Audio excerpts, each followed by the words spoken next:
Good evening, ladies and gentlemen. Thank you for everybody for coming out tonight. On behalf of all of us here at Elkhorn South, welcome. My name is Mark Calvota. I'm proud to be the principal here at Elkhorn South. We just finished, we're finishing, we're in the middle of our 12th year.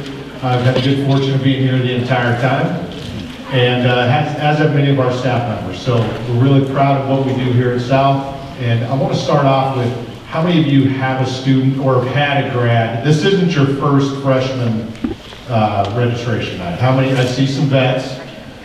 Okay, write that down, Steve. There's a lot of them. So now, how many have, let's say, maybe 2 or 3 that have gone through here?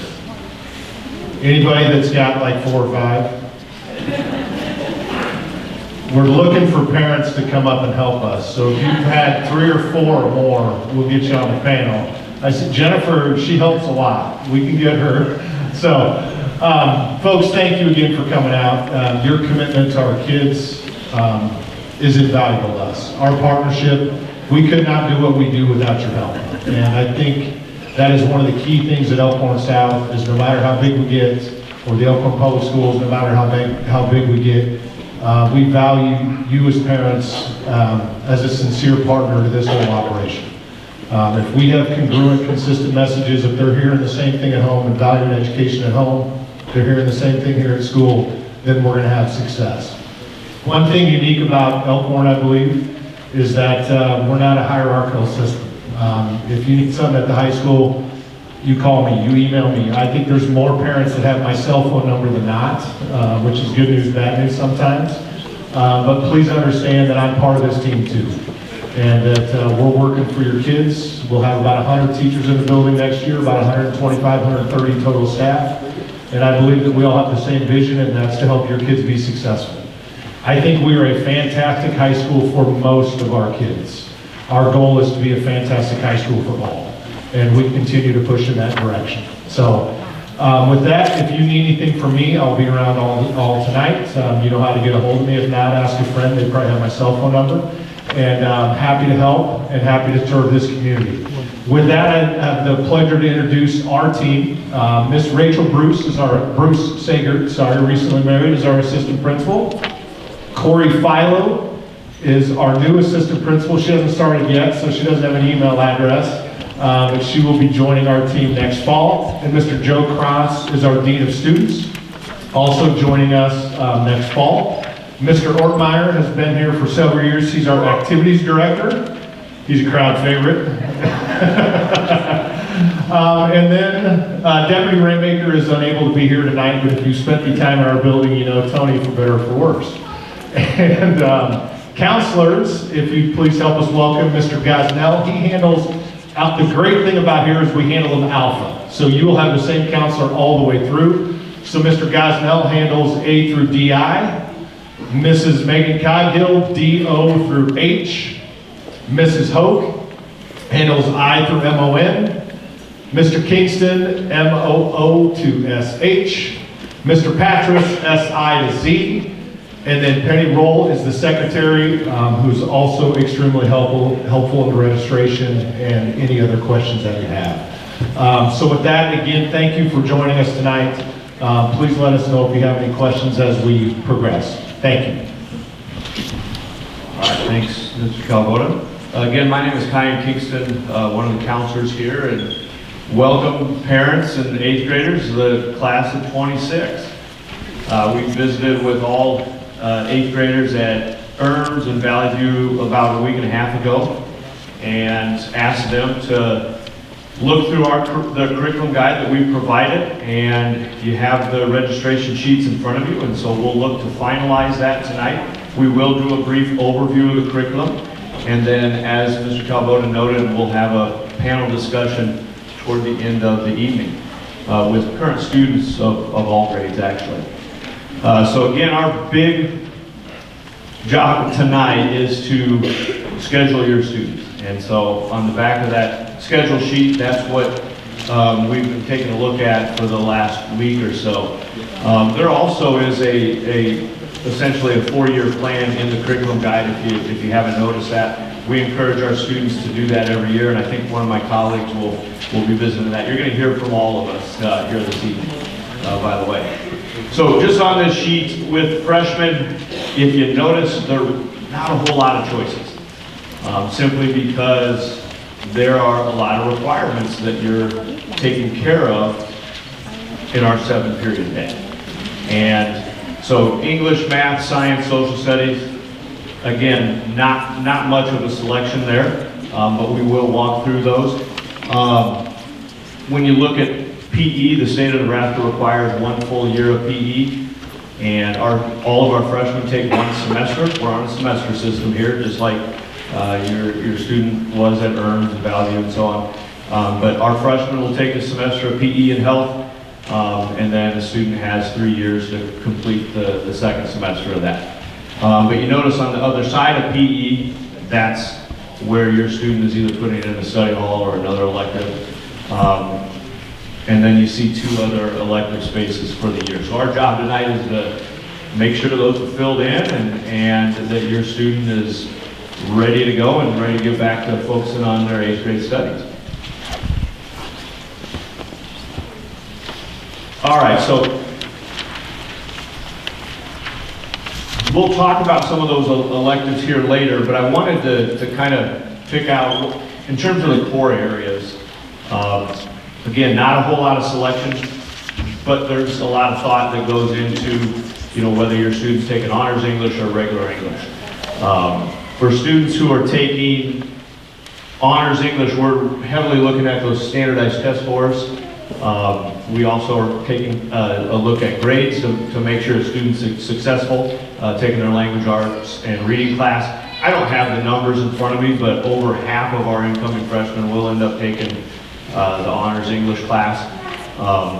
We have 5 different honors classes in our curriculum, 2 English classes and 3 math classes. You'll hear about those later, but for year 9 and 10, students have that option, regular English or honors English. Math, simply based on what your student's taking right now. And so we have a lot of students, 8th graders that are taking pre-algebra. Well, you'll jump right into Algebra 1, which is a very important foundational class for our math curriculum. Students who are taking Algebra 1 right now, they will dive into honors geometry. And you may be thinking, whoa, we're going from Algebra 1 all the way to, what's this honors? Well, that is the freshman level geometry class. If your student's taking honors geometry currently, I think we have about 20 or so students doing that currently, then your student would take honors algebra 2. So it's entirely based on what your student's taking currently. You might see ESHS or ESAT, that would be math or English support, on your sheet. If your student is taking that currently, I mean, those subject areas, those skills are so important, again, that Algebra 1 class is so foundational. We want, if students are in need of math support, we want them to have the strongest algebra skills going forward that will help them for the next couple of years of high school. Same thing with reading. That's not only helping you in English class, that's helping you in other humanities and social studies classes as well. So those skill building classes, your student would take those. If it's on your sheet, you'll take that next year until we hear otherwise. In terms of reading or resource study hall, totally at the recommendation of the IEP case manager. And then you'll notice Spanish might be highlighted on your sheet. If your son or daughter is taking Spanish 1, then if they are making satisfactory progress, which when we hear from teachers, we look at grades on this. Again, if you're making satisfactory progress in Spanish 1, then you would move on to Spanish 2, and that's the next step of the curriculum there. Not a graduation requirement, however, most of our students take 2 years of the same language, whether Spanish, French, or Japanese, to fulfill the University of Nebraska admission requirements that you'll see here in a little bit. Again, we have so many students that apply to those institutions that they end up taking those. And colleges view Spanish as a core area, so or French or Japanese, those languages are seen as a core area. And so if your student is taking those currently, then continue on with it. Again, I mentioned we have 5 honors classes. We got 2 in English and 3 in math. What's the difference between an honors and a regular class? The honors class, first off, might go at a faster pace. They will learn some unique math concepts that will help them for perhaps calculus down the road. And then with English, maybe reading a different novel, maybe talking about different techniques in terms of writing. I know the Honors English 9, Honors English 10, that is prepping students for an AP curriculum junior and senior year. And so there are certain writing styles, for example, literary devices, maybe they're learning some techniques with that, or how to take notes out of a novel, those sorts of things. But no matter what English class you're in, you're still doing, every 2 weeks, you're doing the Latin roots quizzes and vocab quizzes and so on. Also, students in honors classes, usually the same grade. And so we mentioned honors geometry. That's pretty much entirely freshmen. We do have a handful of 8th graders in there. Honors algebra 2, sophomores, and then the English class is the same thing, same grade level. And whereas in a regular class, if you're in a regular algebra 2 or regular geometry, I mean, there could be a senior in that class. So that's one of the big differences. And I think that might be it for me tonight. And so here's Rachel.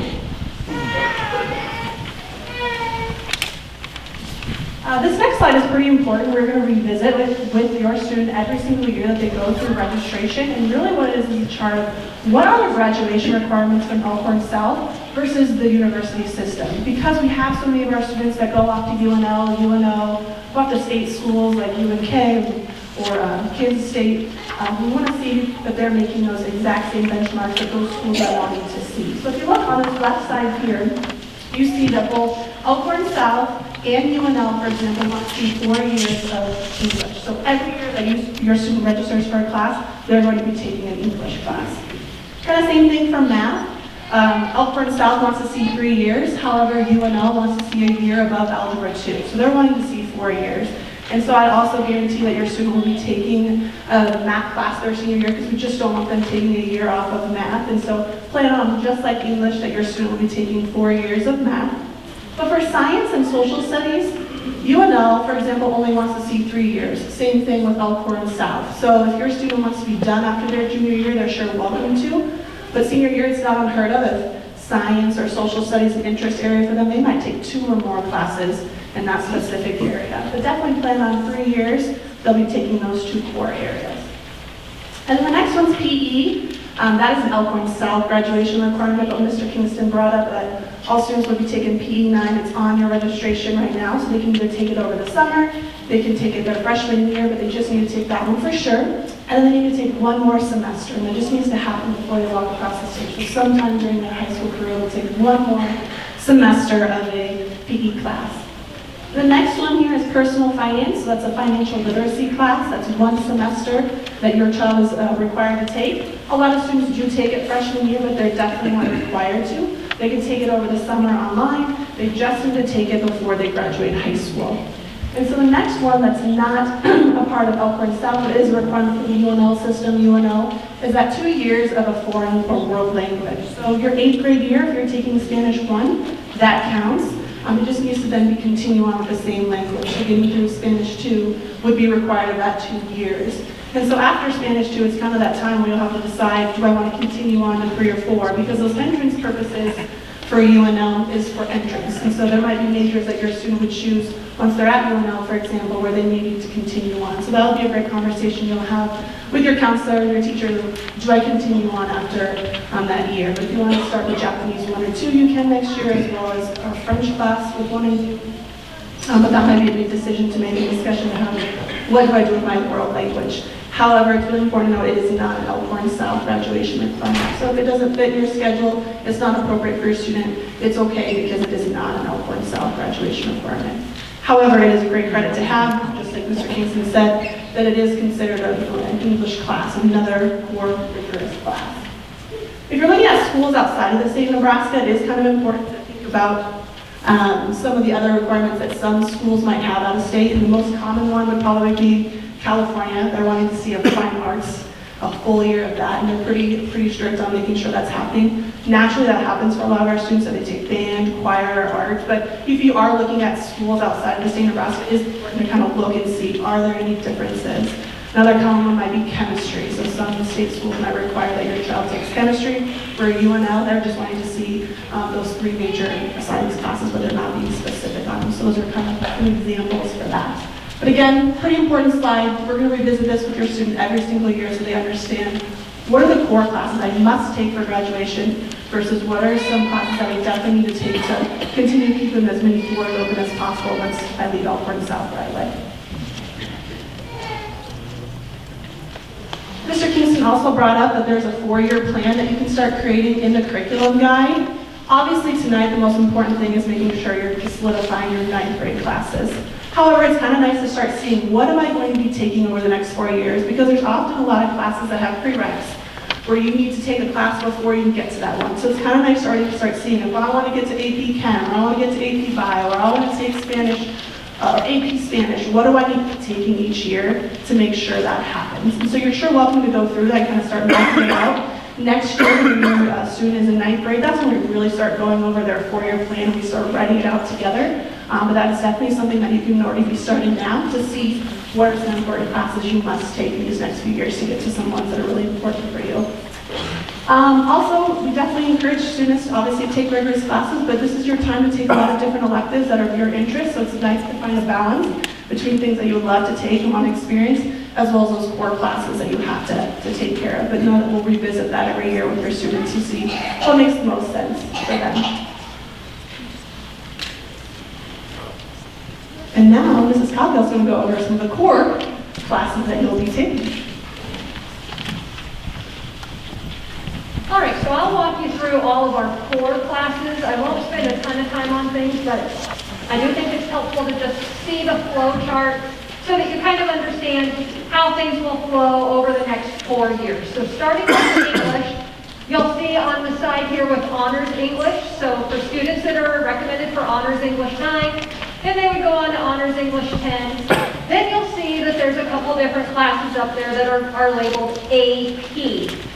I'll spend just a second here talking to you about our AP curriculum. So AP stands for Advanced Placement, and essentially AP classes are college classes. So students that take an AP class have the opportunity in May to take a comprehensive exam. If they score well on that exam, they earn college credit in that class. We offer 16 different AP courses, so there's probably something that we offer that would appeal to your student. We are really, really proud of our AP program. Many of our students take AP. Just so you know, like 75% of juniors and seniors take at least one AP class. So the chances of your student taking at least one AP class sometime before they graduate is really, really high. And like I said, if it's not English, maybe it's another area, but there's probably something out there in AP that would fit for your students before they graduate. We think AP is really important, with, most of our students do go to college, and we think that it's really important to get some experience with a college level class while you're still in high school. So out of our English department, you do have 2 opportunities for an AP class. Out of that middle column for regular English, you can kind of see your choices there. Next, we'll talk about math. So for students that are starting and recommended for honors geometry for next year, here you can see that by your senior year, you would have the opportunity at a choice of 3 different AP classes. For students that start in geometry, algebra as freshmen, you'll see that you would be on track to make it to pre-calculus by your senior year, which is right where colleges want you to be. Next, we'll look at science. So all of our freshmen take the same science. It's a year-long physical science class. Sophomores will take a year of biology. Then most of our students would do chemistry, And then you'll see that there's some nice elective choices that maybe students can kind of explore interests within the science area. Here in social studies, you'll see that during that 10th grade year is really your first opportunity at an AP class. So our sophomores do have the opportunity to enroll in AP World History. At that junior year, you'll take American History or AP American History. And then there's some nice choices there that are just electives within the social studies department: AP Psychology, Sociology, a current events class, and a government class. Next, we've already talked quite a bit about this personal finance class. So again, the personal finance is a graduation requirement. Students must take it sometime before you graduate. We get lots of questions on, well, should I do it as a freshman? And I think that really it's up to you. So this personal finance, I would say that it's pretty evenly split, with freshmen through seniors taking the class. There's probably a little bit more freshmen and sophomores that choose to do that personal finance for a couple reasons. One, I think that the personal finance fits fairly well into your freshman schedule. So as you can see, we've kind of talked, there's not a ton of things that freshmen get to pick. So sometimes it fits really nice, kind of opposite of that PE class. And it's nice to just take that and get that graduation requirement taken care of. Flip side, the other way that you can think about it is, some parents say, I'd like my student to take this class once they're maybe a junior or senior and they have a job and they kind of understand a little bit more about, taxes and a car payment and those kinds of things. And I totally can see it from that perspective too. So really, we just have to make sure that we take personal finance before you graduate. Next, again, that PE, all of our freshmen will take one semester of PE, and then you are required to take one more semester of PE sometime before you graduate. I will spend just a second here talking to you about our summer options. So you do have two options for summer classes as an incoming freshman, meaning this summer, you would have the opportunity, if you wanted to take summer PE, so the freshman level PE class, and we also offer personal finance online. So there are two different options that you could choose. These options are fairly popular options. I would say we get 75 students that choose to take the summer classes, so they're fairly popular. I do want you to know that you don't have to take summer classes. So just because we're talking about them, please know that most students have plenty of room in their schedule. You don't have to take a summer class. But one of the reasons that we really introduced the summer class is because in a 7-period day, sometimes your schedule gets a little bit tight. So, for example, again, we've got a 7-period day. So you're taking English, math, science, social studies. Maybe you're going to take Spanish 2, that gets you to 5. Then you want to take band and choir. Well, your schedule's full. And we have to work in that PE at some point during your freshman year. That's one of the reasons that we introduced the summer PE years ago, is for students kind of in that boat. That there's a lot of things that you want to take and you have to make some choices. And so that summer class gives you a little bit of flexibility to build some other things into your schedule. I do want to mention that the summer classes are not good choices for families that have a busy summer. So, like the PE class, it's about a 4-week class, so it will start on May 31st and it goes to June 24th. We run that from noon to 4, Monday through Friday. So the class is fairly compact, and you really can't miss very many days because you miss a lot in a 4-hour day that you miss. So, again, you can't be gone. You've got to commit to doing that summer class in the time that it's allotted. The personal finance online class is primarily done online. So the work is done online. We will host proctored test dates where you'll need to come up to Elkhorn South about every 2 weeks to take the test. So all of the work is done independently, then you'll come here to take the test. The personal finance class really spans most of the summer. So that will start on May 31st and it will end early August. So there are contracts that will be available out in the Commons.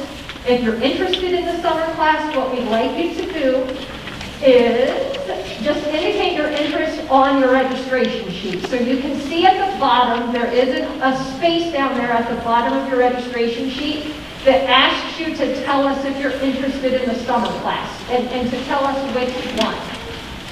Now, you telling us that does not sign you up for the summer class. There is a contract that you can pick up out in the Commons that you will need to pick up, take it home, check out the dates, make sure everything works. Then you'll get that contract back to us. The due date on that is March 4th. We're not taking contracts tonight. You'll just pick them up tonight, take them home, talk about the dates, then you'll bring that back, or then you'll get that back to us by March 4th. You can get that back to us a variety of ways. You can email it back to us, you can fax it. If you've got an older student here, you can have them bring it in, or you can bring it up. There's lots of different ways that you can do that. We just need that back by March 4th. Okay.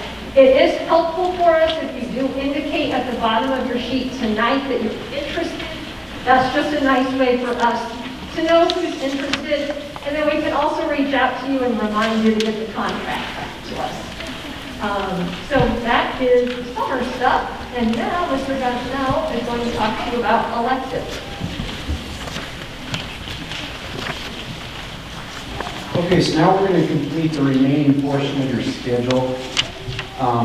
So one thing that you can do is you need to decide if your student is interested in taking a study hall or not. Students aren't required to take a study hall. This will help you for like your homework load at night and that kind of thing.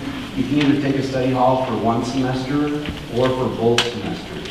Okay. In addition to the study hall, I'm going to go through some of the elective options for students, and hopefully that will help us fill out that 7-period day for each semester.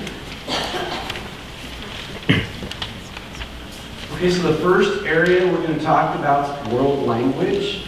So for students that took Spanish 1 in middle school and they were fairly successful, most likely they've been recommended to go on to Spanish 2 in 9th grade, and we encourage students to do that. So it's probably written on your registration sheet now, and it might be highlighted as well. So if you haven't been recommended to go on to Spanish 2, our other options would be to take Spanish 1, Japanese 1, or French 1. Now remember, world language isn't a graduation requirement, but colleges want to see students work through level 2 of the same world language. And also keep in mind, world language is not just like a one-semester class. Students will be in that class every day for the entire year. So when you're writing that on your registration sheet, make sure it goes all the way across for both semesters.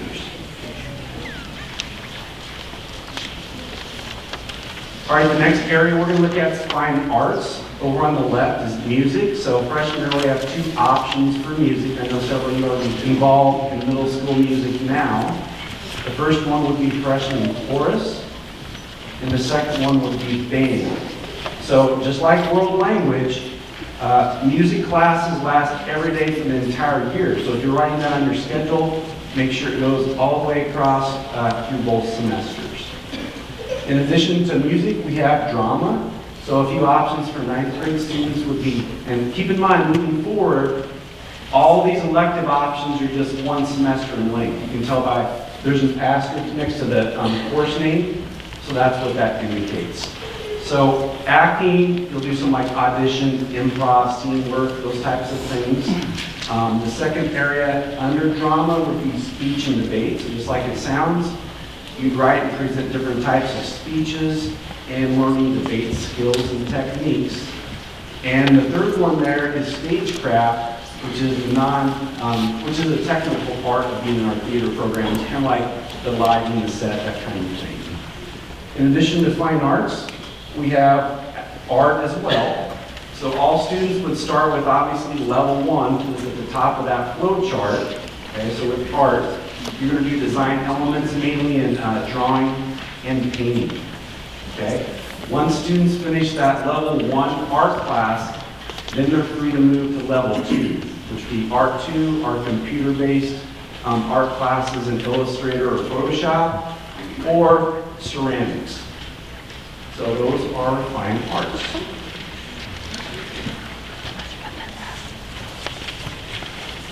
Business is a really popular elective for our students. There aren't quite as many options in 9th grade, but once you're a sophomore, junior, or senior, you'll have lots of options here. So here we have 2 options at the bottom in the black: computer applications, that's going to work with the Microsoft Office programs primarily. Or on the right side, we have the multimedia and web design class. You learn to design web pages, work with animation, graphics, etc.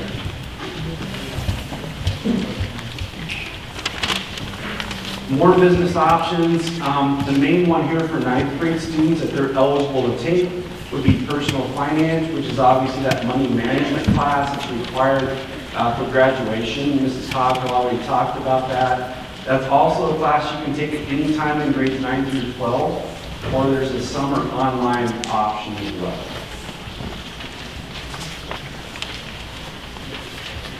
Skilled and technical sciences have a few options for 9th grade students as well. Up on the top left would be that 1 semester Woods 1 class. That's your basic woodworking class. In the middle, we have small engines.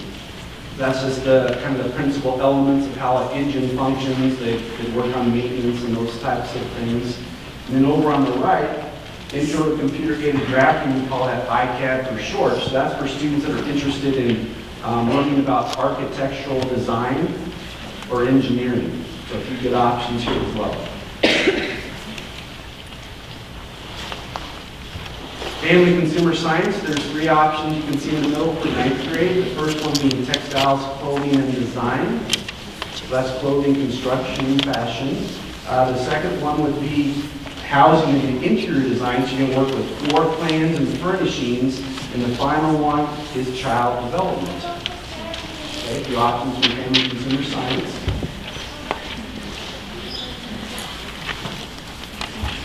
And then the last option is our publication class, journalism. So students obviously are going to do a lot of writing in there, pure editing, learning interview skills, working on deadlines. And once students finish journalism, it opens up that opportunity to eventually work on either our yearbook or our newspaper staff later on in high school.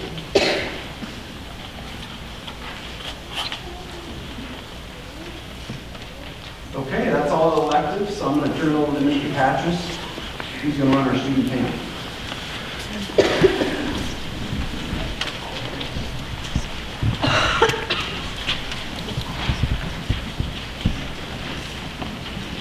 Okay, yes, again, my name is Steve Patras. I have the end of the alphabet, S-I to Z. And to wrap up tonight, I have the opportunity to conduct our student council panel.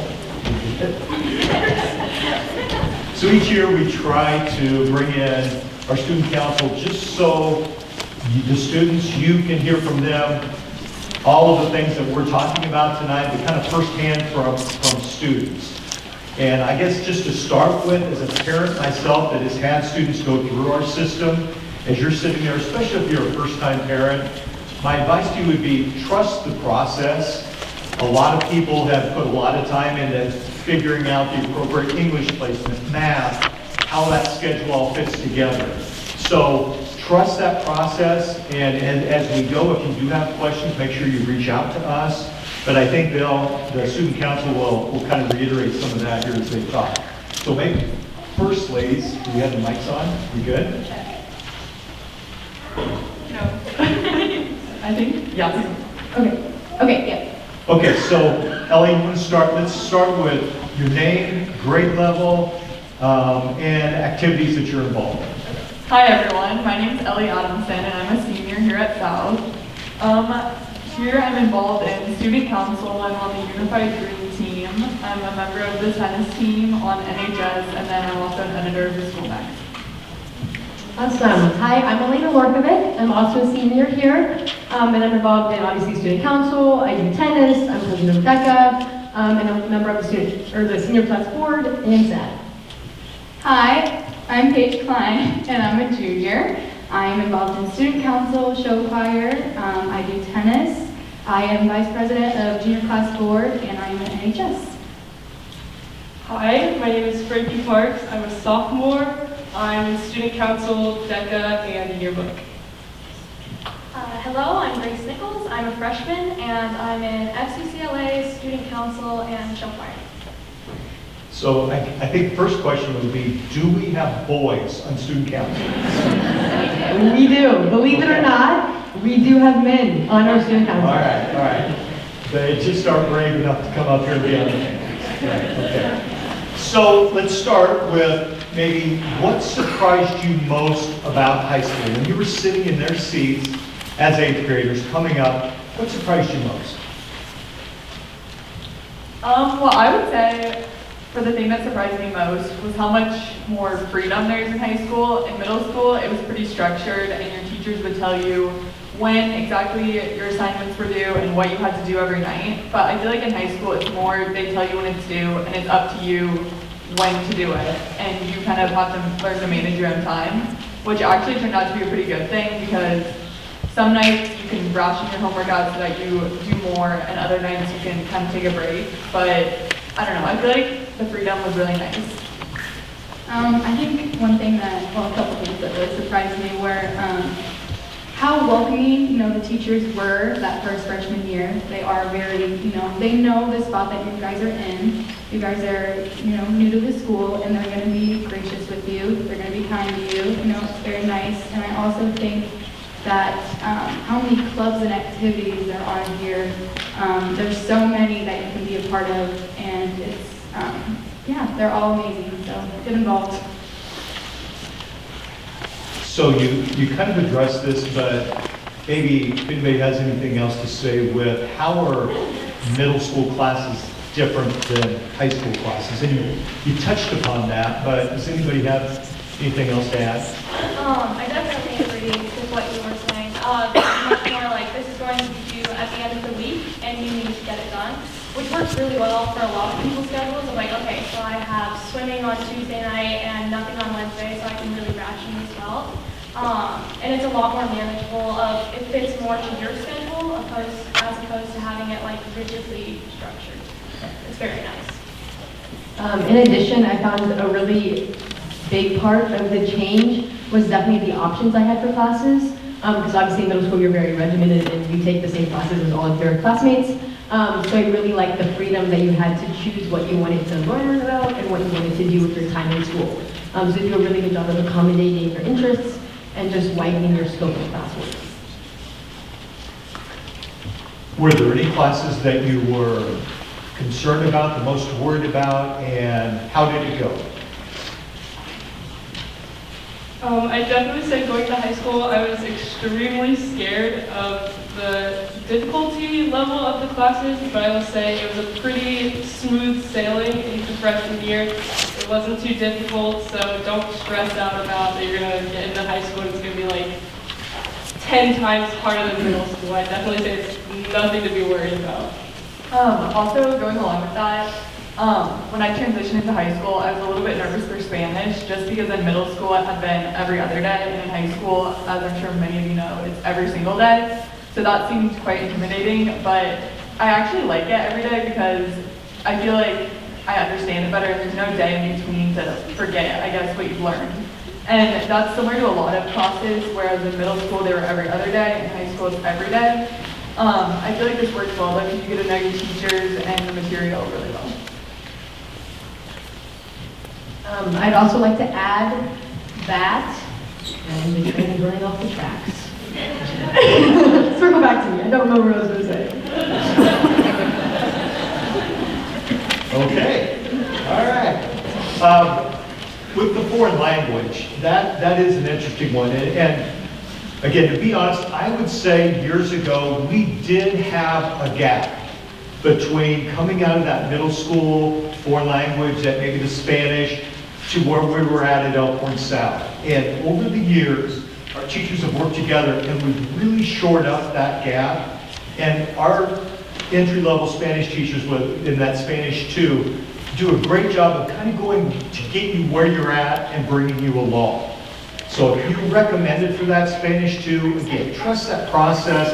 Our teachers are going to help you get where you're at and help you get to that next level of where you need to be. And if something happens that it's not the right fit, also those teachers do a great job of coming to us in the counseling center and say, hey, I'm worried about this student, I'm seeing some gaps here, and we'll work with that student, parent, teacher, figure out if that is the appropriate placement. So again, I appreciate the foreign language. And sometimes math is a concern, but again, I think our department in working with the middle school, they do a great job there. So let's shift from academics just a little bit to lunch. What's, in a non-pandemic world, what does our lunch look like? Does anybody remember what our lunch is supposed to look like? Pre-pandemic, what is lunch? How do you know when to go to lunch? Okay, yeah, so I'm a senior, so really the only normal lunch year I had was my freshman year. And there are basically 3 different lunch times, and so lunch is always going to be during your 4th hour. So the first lunch is you go to lunch, and then afterwards you'll go to your 4th hour. If you have second lunch, you'll go to half your 4th hour class, then you'll go to lunch, and then after lunch you'll return to the 4th hour class and finish up. And then if you have third lunch, that's going to be after lunch, so you'll go to lunch, and then you'll go to your class. And one big difference from middle school coming to high school is that in middle school, you just eat lunch with your grade, whereas in high school, you're kind of combined with a bunch of different grades. So all of the seniors sit on the senior step. So if you're a freshman, don't make that mistake. You might get in trouble. But I would just say, maybe try and find a group of people who you know are in your same lunch prior to the first day of school, so that you don't get stuck not knowing anyone. But there's plenty of people and there's plenty of tables, so I'm sure you'll find someone to sit with. Yeah, and I'd just like to add, I did come from out of district my freshman year, so I knew absolutely no one. So lunch was very stressful for me, as I did not know another single soul. But that being said, it really helped that we had 4th hour, obviously with our fellow lunch mates, I don't know if that's the right word. But so you meet someone in that class, and then I just basically just made friends, and everyone's super welcoming, so don't be afraid to just sit at a new table and ask if you can sit wherever. And yeah, so don't be intimidated. It is pretty scary walking into the commons and seeing everyone eating lunch and talking and having fun. But don't be afraid to just pull up a chair, get into some conversations, and just really make some new friends. I'd also say with the different lunchtime, they seem extremely confusing, but usually your 4th hour teacher or your 3rd hour teacher will tell you when you're going to lunch, or they'll have another whiteboard at some point in the year. They're usually very good about letting you know, like, okay, go to lunch now. Also, unless, of course, that's an exception, unless you're, like, if you're not just now coming to the district, there has to be at least one person you can find at lunch. And there's so many people in your grade, like, I definitely, like, wouldn't worry about it. There has to be at least one person that you know in your lunch. Yeah, so you don't get to pick what lunch you go to. You go with your 4th period class. So most freshmen are going to be with freshmen during 4th period. So you're going to be going to lunch right with all your classmates that you're with during that time. So there will be a lot of freshmen, sophomores, and obviously upperclassmen out there as well.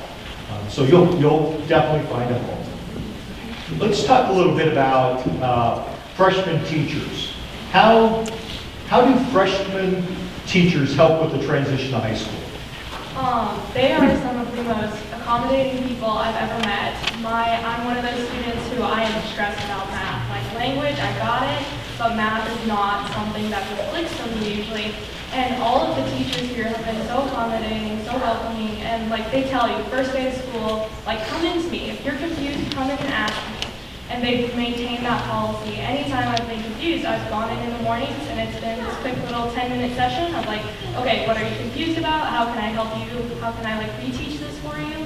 And yeah, you just have to take the initiative to ask and they will take you to success. They also, well, like, it seems like you're going to be clueless, but they also will help you learn how to study efficiently. Because I know in middle school, okay, this is terrible, I never studied, but I feel like that's a common theme with most kids. But in high school, they will help you learn like how independent you should be and how you should learn your schedule. And I definitely have learned so many study tips to help me kind of succeed in my different classes. I think that also the freshman teachers, they set you up well for the rest of high school.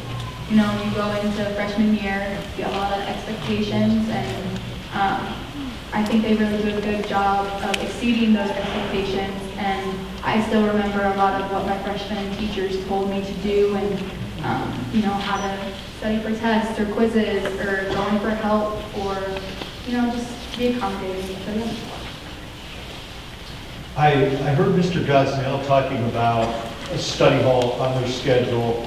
So does a freshman need a study hall? What's your advice on that?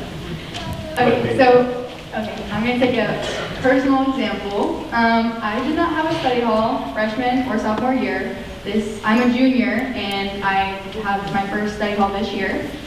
For freshman year, I think that if you are involved and you are doing like free sports, you know that you're not going to have the most time in the world to do your homework after school, then a study hall might be beneficial to you. But, you know, if you're free and you know that at night you're going to have some time to do homework, or, you know, just throughout the day maybe in some classes, I would recommend not taking a study hall, because I think it's more beneficial when you take classes that interest you, like, you know, arts classes, choir classes, and that can really help you figure out, you know, your interests in life and maybe what you want to go into in the future. Yeah, I agree with all of that. I feel like it really just depends on you and your schedule. There's not really one right answer of whether you should have a study hall or whether you should not. When I was a freshman, I did have a study hall, and I thought it was really helpful, but it definitely was not something that was necessary, and I had a lot of friends that didn't have study halls, and they were still doing just fine. Ever since then, I have had a study hall, but it's just kind of like an extra bonus, and I feel like if you don't want a study hall freshman year and you want to experiment and take other classes and try new things, then that's a really great way to get involved to open yourself as well. Yeah, I want to add on to what Paige said. Definitely do not let a study hall take a class away that you want to experience. I did not have a study hall my freshman year, and personally, I was fine with that. I had plenty of activities after school, but I was also just very excited to experience like the journalism classes and the art classes that I was taking last year. And I'm very grateful that I did not decide to take a study hall over those classes. I'd also like to be devil's advocate as well, though, and just say I did take a study hall personally, although it's definitely based off of your schedule, off of your time management skills, off of your activity. So talk to your parents, see how you feel about middle school and how busy you are at night, kind of see where your stress levels are at with homework, and just talk to your counselors. They definitely have the right answer, and they can kind of guide you in the decision. There's no easy answer, which is, I know, not much easier for you guys. But definitely just weigh what you guys personally feel is your comfort level. And if you can't really make a decision, it's only a semester, so you can always look at your first semester of freshman year, and it's a learning experience. So if you decide freshman year that you need a study hall, then you know for the rest of your high school career that you're somebody who needs that extra time at school to study.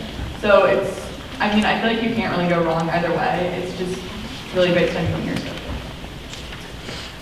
So a few years ago now, we put in freshman study halls. So if you do sign up for a study hall, you will be in a freshman study hall, which we kind of tried to target a little more, obviously just 2 freshmen.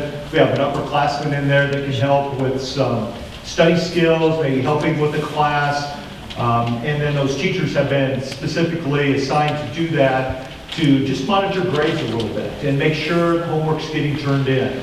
So if you did elect a study hall, you would be with other freshmen in that study hall. It's one of the few classes where we just would single the freshmen into one specific spot. But again, they did a great job of it's not for everybody, and if you have pretty good study skills, a lot of our students do not have that freshman study hall. So let's just go right into then, with that, what do I do if I'm struggling in a class? I'm in whatever class it is, and my grade's not where it needs to be. What do I do?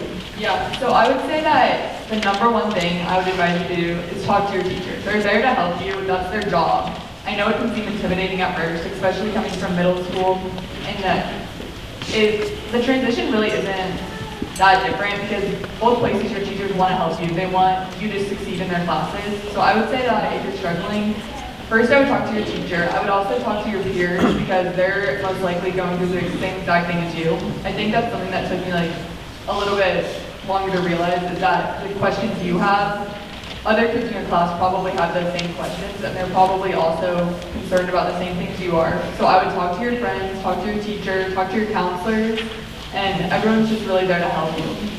I think, talking to your teacher is the most important thing to do if you're having trouble with the class, because then they can guide you from there.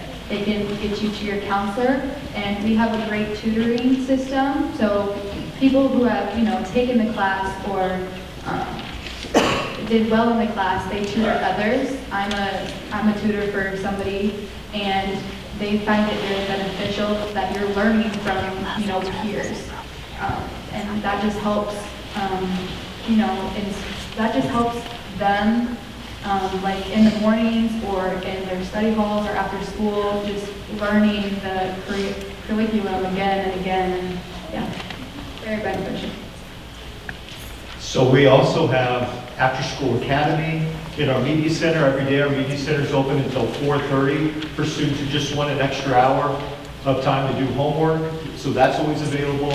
And again, peer tutors, we have some awesome students that tutor our students right in the counseling center every day. If you walk in, there's just a beehive of activity of a senior trying to help a student in Algebra 1.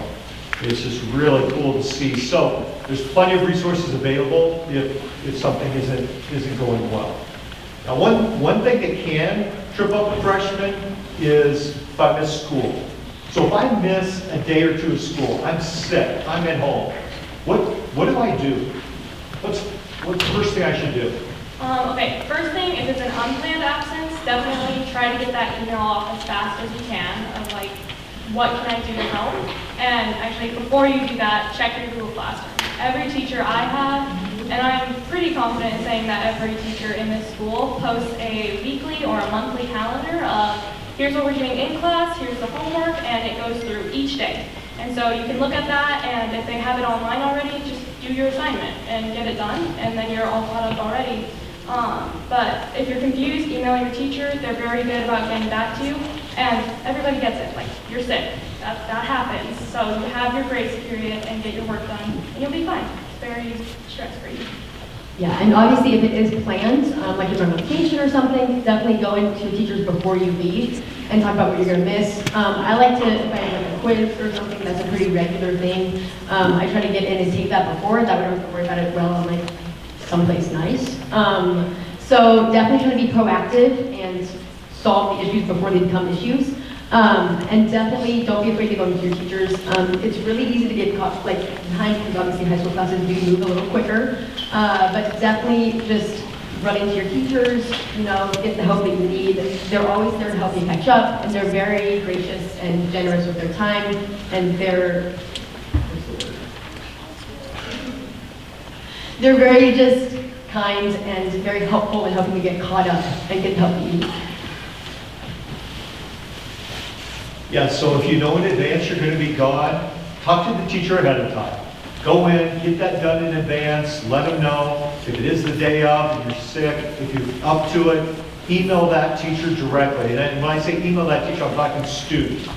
You as the student, you know you're going to be gone or you're at home, you've got something, email that teacher and carbon copy your parents on the email.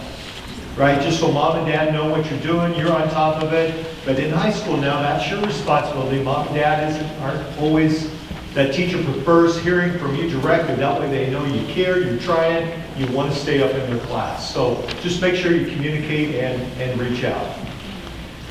So as we wrap up with a few questions here. Let's talk about activities real quick. How important is it to get involved in activities at Elkhorn South? It's so important. That's how you meet people. That's how you make connections with people. That's how I've met a lot of my friends.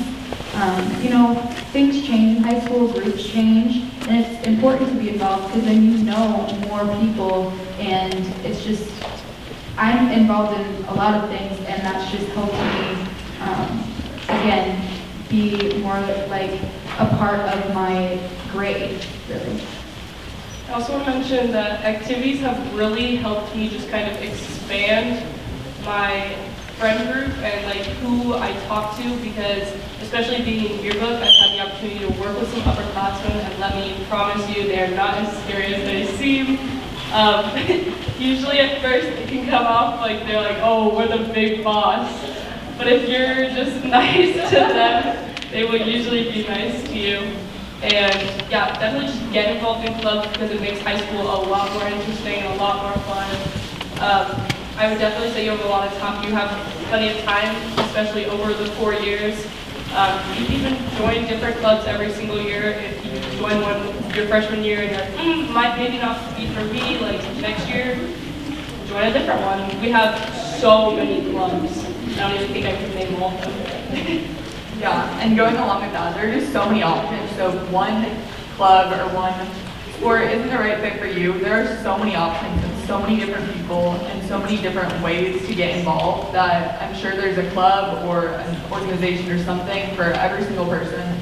And I would say, going along with that again, that it is so important to get involved because it just makes high school so much more fun. It's so much more entertaining. It just kind of like breaks up the mundane routine of every single day, and it's a great way to have a good high school experience. Yeah, again, coming from the out-of-district perspective, I could not say enough good things about getting involved and seeing what Elkhorn South has to offer. There's a bunch of incredible clubs and activities to get involved in that really just cater to your individual interests. And just don't be afraid to branch out. Like I know it's easy to get sucked into like, oh, my best friend's doing that, so maybe I should go with her. But don't be afraid to be like, hey, you know what? I'm gonna go this way. And you're obviously still friends. It's not like you're just going to a different club and just shatter the bonds. But it is a way to branch out and meet new people and just really pursue the interests that are the most exciting to you specifically. Great. Okay. Last question. What is your favorite thing about Elkhorn South? And each of you needs to answer. What's your favorite thing? Okay, I would say that my favorite thing about Elkhorn South is the people. And I know that sounds a little bit cheesy, but seriously, everyone is so awesome. The teachers, the students, everyone just wants to help you. And there are so many people there that are just, they're rooting for you, and so many people that will be your friend and smile at you, and just friendly faces in the hallway, and it just makes the whole experience that much better. Yeah, not to repeat our favorite things, but mine is also definitely the people and the staff. Our teachers are amazing. As a senior looking back, I mean, all 4 years I've had incredible teachers and just treat me so well and helped me just really do great academically and just improve as a person. But then as well as peers and activities, the people truly do make the school the success and the awesome place that it is. I would say the school activities, being a part of them, you know, going to the football games, going to the basketball games, going to homecoming, going to different, you know, events. I think that is part of the high school experience, and it just makes it more enjoyable. This is going to sound very repetitive. I definitely just want to say that I've met some of my best friends in high school. They just, you know, make the days more interesting. And I definitely love a ton of the teachers, all of my teachers. They just make the school days way more fun and way more, makes me happy to be here. I love this school. I don't know, that sounds so broad, but most aspects about it, all the aspects are just awesome, and I'm proud to go to Elkhorn South. My favorite thing like very recently going from a very structured middle school and the amount of independence and freedom you get from high school. Do you want to take this class? Are you more a required kid, or maybe you want to double up on math? And maybe you're going to go do the HOSA club, or maybe you're going to be in FCCLA, or maybe you want to devote your time you want to go play football. Like, there's so much more you can do at high school, and it's such a different and more exciting experience. It's been so different and so fantastic. And it's an easy transition too. I'm kind of a warrior, and it really just, it felt like you're just moving up another grade. There is more things to do, but it's not some completely impossible leap to take. Would you help me in thanking these ladies for coming out?